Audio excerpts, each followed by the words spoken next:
This is Odin's Wolf Survival, and today I have the ZIPPO fire starting multi-tool. This is what it is. It all come wrapped in here. I cut it out and I've been looking at it, checking it out, and we're going to see exactly what it is.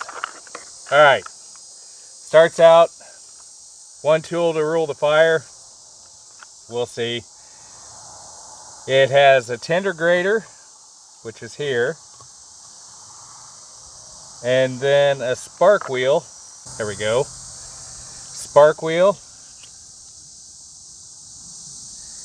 It has a little saw that they say is double cut. And I can tell you right now, it's not as sharp as the Swiss Army knife saws. And let's see, what else is this? Flathead screwdriver, and it looks like a bottle opener. And it's got a knife blade. Alright, now this knife blade, if you'll take a close look, and I'll try to zoom in on it right here. You can tell it's ground all the way back to here on this side, but it's only ground back to here on this side. The grinds aren't really even. It is somewhat sharp. Let's put this back. We'll play with the blade first.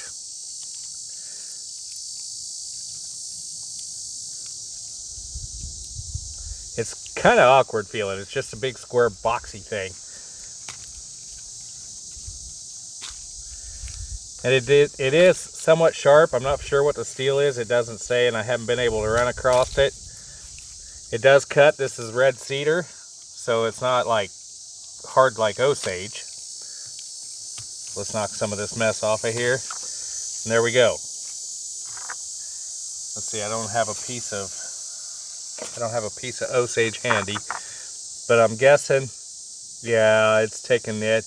Just cutting that little bit has taken the edge down somewhat. And this is a bit of what they call fire paracord. You can see right here the red in it. We're going to end up having to use that with the spark wheel, because I can almost guarantee you that spark wheel will not be enough spark to get grass going. It'll work on char cloth if you have that, but to do grass or anything like that, you have to roll off some of the flint. You can do it, but it's a real pain in the yak. So unless you have something handy. And the other thing that I would do is take some 550 cord and fuse it around here, stuff a couple extra flints in there if you're going to use one of these, and seal the end, because the flints in the sparker are replaceable. And so you would have them, because I can guarantee that your flint will disappear just as soon as you're trying to use it in a real world situation. Okay, I was more curious about this tinder scraper than most anything else, because I've got better tools. That was the true reason of me actually getting this, because I can tell by looking at it, it's usually not my thing. It's not, in all honesty, it's not really, it's like $21, $22. It's not all that well made. Let's see how the saw does. Okay, the saw cuts. It's already starting to bind in this stuff, which tells me there's absolutely no kerf on the teeth of this saw. Which would, I don't know why you'd need a little saw like this unless you're making nocks for arrows, using it for other things. But like I said, again, there's better tools out there than this for a bit more money, but you know, what's your life worth when it gets down to it? Now, this is the part that I'm more curious about, because everything else is kind of blown out. This is red cedar, which is juniper. And it's got kind of an oil that it'll catch somewhat. Not nearly as good as birch or fatwood, but neither one of those tend to grow out here in the great forests of Kansas. So you use what you can get your little paws on. All right, now that actually works pretty good. This is kind of a softwood tinder scraper. You can just tell already. because if you run it into anything like Osage, yeah, good luck. I think it'll be done. Because what they did on it was, unlike a few of the other ones that I'd tested, they pushed the teeth out, if you can see that. I'll try to get better, I'll get pictures and put them in here. But they just pushed the teeth, cut a C and push the tooth out. So that means that you can adjust the tooth size, but it also means that when you're using it, it's going to roll it back. All right, now that we're getting down to the wood, it's not wanting to bite so much. You can see it kind of is. This is what you're gonna need for that sparker to work, is real fine shavings and a bunch of them. Because that spark wheel uses a ZIPPO flint. It's just like the spark wheel and a ZIPPO lighter. So that's what the sparks are, which if you're igniting a gas, all well and good. If you're trying to ignite tinder like this that isn't absolutely dry or everything else, well, that could be a good look situation. As you can see, this isn't working nearly as well as I was hoping. You know, sometimes when a company that does pretty good in one side tries to go off into somewhere else, the result isn't always so good. Their Mag Strike is about their best bit of kit. This one I'm already thinking that I wouldn't recommend it.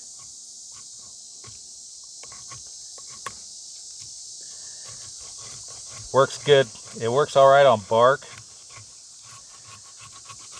and other things, but it's not pulling off a good amount of tinder like I was hoping. Okay, now we're going to take the spark wheel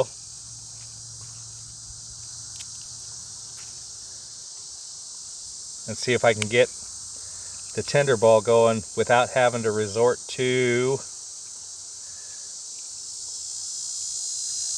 the fire cord. Well, the wannabe fire cord.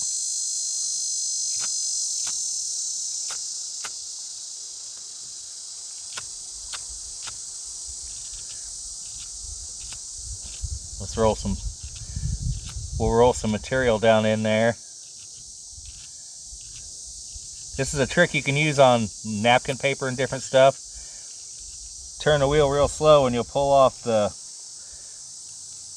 material from the little flint in there, or the little ferro rod in there, and drop it in. And then when you hit it good, sometimes you can get it to where it'll.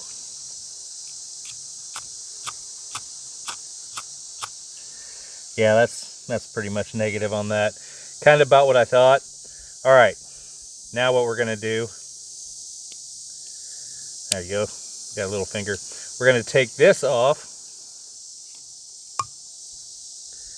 and we're going to undo some of the cord.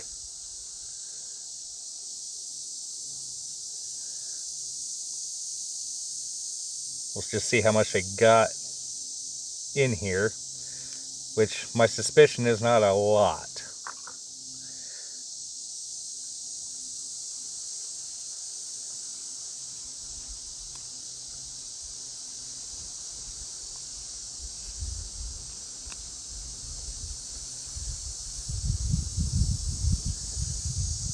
Alright, it's braided back through on itself and pulled through.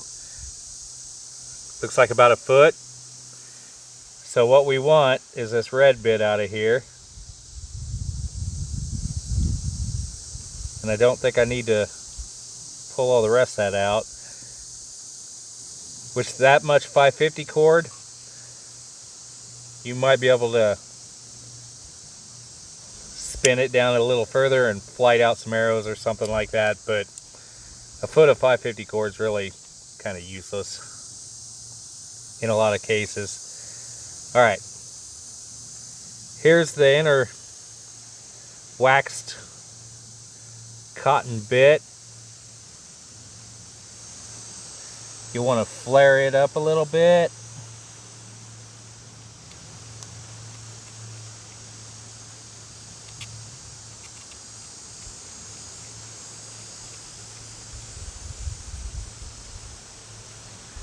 like that.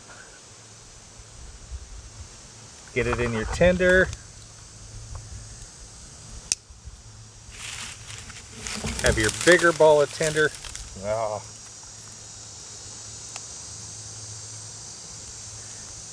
Have your bigger ball of tinder handy, along with the sticks and everything else that you want to start a fire. We're not going to start much of a fire today. It's a bit breezy. We did have some rain, so it's not like howlingly bad yet, but I don't feel like taking a chance. So we'll get this lit up to where it's nice and controllable, and the water I've got handy will put it out. All right. I just now noticed that's got a pop-up on it, and it tells you which way to spin it. And before we go too far, you can pull that out, take this out, put new flints in. That's the one thing. If I was going to keep this thing, I would probably maybe pop this off, add this into the back side, and maybe the knife and saw blade in there and get rid of the rest, because it's just entirely too bulky for what it is, I'm thinking. And it's really,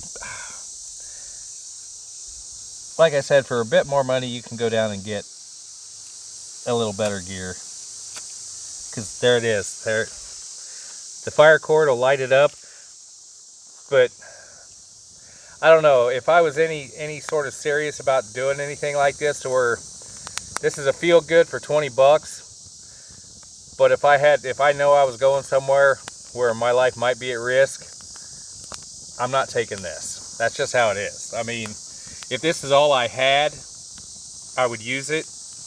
Would I buy it to make sure that that was all I had? Oh, hell no. You know, it's a lot easier to, like I said, you could pick up a little bit better gear for a little bit more money. That is, I would more tend to stake my life on. But could it be used? Yeah. But like I said, when a lighter company tries to get into the survival market and they don't really think things out, some of their gear is kind of sketchy. And then when you try to cater cheap, you get that, which I'm not overly impressed. So I would tell you to keep your $20, add another 20 or 2 20s to it, and go out and look up a little bit better gear. You'll be much happier in the long run, I think.